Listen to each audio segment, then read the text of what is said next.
Salam saudaraku, sukacita dan damai sejahtera Tuhan semoga menyertai saudara semua. Kali ini saya ingin mengajak kita membaca dari 1 Petrus pasal 4 ayat 12-13. Saudara-saudara yang kekasih, janganlah kamu heran akan nyala api siksaan yang datang kepadamu sebagai ujian, seolah-olah ada sesuatu yang luar biasa yang terjadi atas kamu.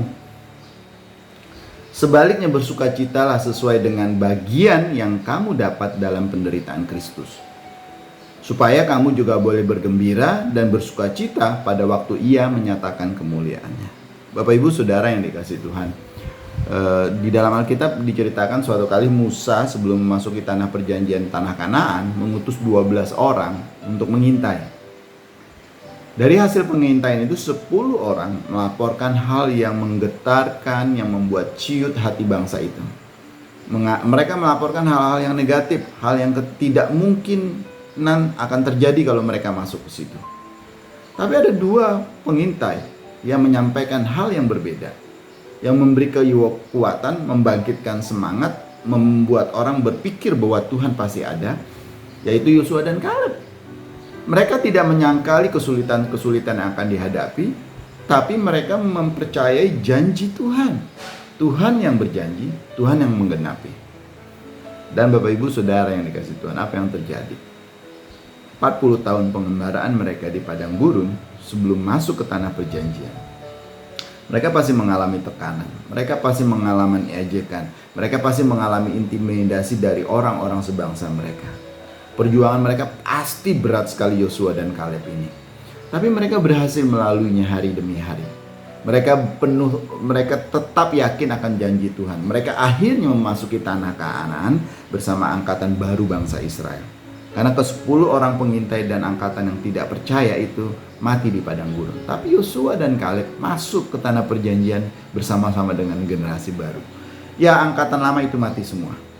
Mereka tidak percaya akan penyertaan Tuhan. Bapak Ibu, pengembaraan yang harus mereka lalui bukan penghukuman sebenarnya bagi Yosua dan Kaleb. Mereka belajar untuk memurnikan iman mereka. Dalam 1 Petrus 5 ayat 4 dikatakan, pada waktu gembala agung itu datang nanti, kamu akan menerima mahkota yang gemilang, yang tidak akan pudar gemilang. Ya, saudara mampu bertahan atau tidak? Iman kita kepada Tuhan memang tidak selalu mendatangkan hasil secara instan. Iman malah harus diuji melalui keadaan dan lingkungan yang tidak mendukung guna membuktikan kemurniannya. Ketika saudara menghadapi ujian, ketika saudara menghadapi pergumulan, ketika saudara menghadapi masalah, anggaplah itu pengembaraan saudara bersama-sama dengan Tuhan. Waktunya berkelana bersama Sang Pengelana Agung itu.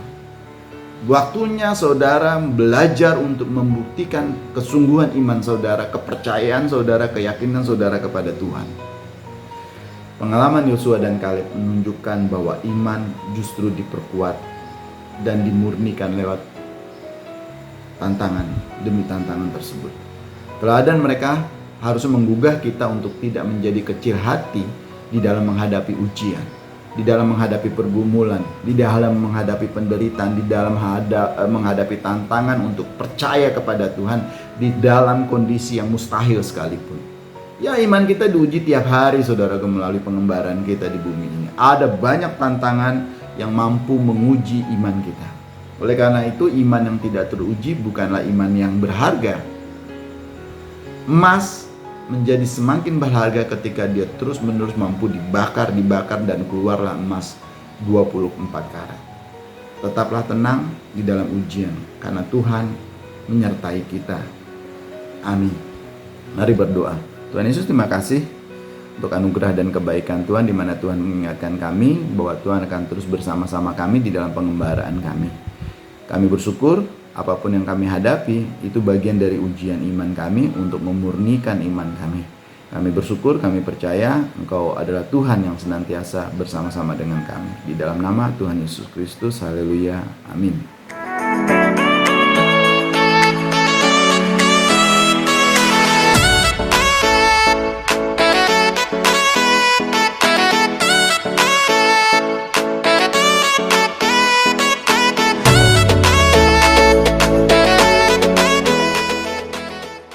halo, apa kabarnya? Semoga semuanya dalam keadaan baik, sehat, dan prima. Tetap bugar ya. Saya Charles Bonar Sirait, senang sekali bisa menjumpai Anda.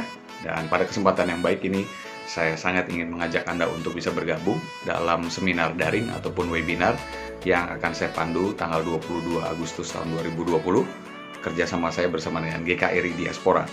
Pada kali ini, saya akan mencoba berbagi pengalaman saya tentang topik yang menarik, yaitu kemampuan public speaking yang harus kita miliki untuk menghadapi online job interview. Dalam seminar daring ataupun webinar ini, saya akan coba berbagi beberapa pengalaman saya.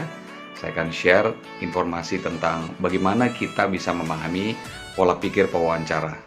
Yang berikutnya, saya akan coba berbagi juga mengenai kiat-kiat untuk menghindari jebakan-jebakan wawancara. Ada beberapa pertanyaan-pertanyaan yang kalau kita tidak terlalu teliti dan juga kita tidak terlalu konsentrasi, itu sebetulnya adalah jebakan.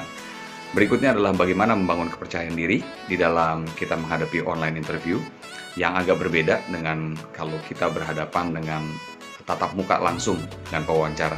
Dan yang terakhir adalah kemampuan public speaking untuk bisa menghadapi online interview. Nah, saya akan menyampaikan ini semua pada tanggal 22 Agustus. Saya berharap teman-teman semuanya bisa bergabung dan segera book tempatnya karena tempatnya terbatas. Sampai jumpa 22 Agustus 2020. Sukses untuk kita semua. Stay healthy, stay smart, and stay safe.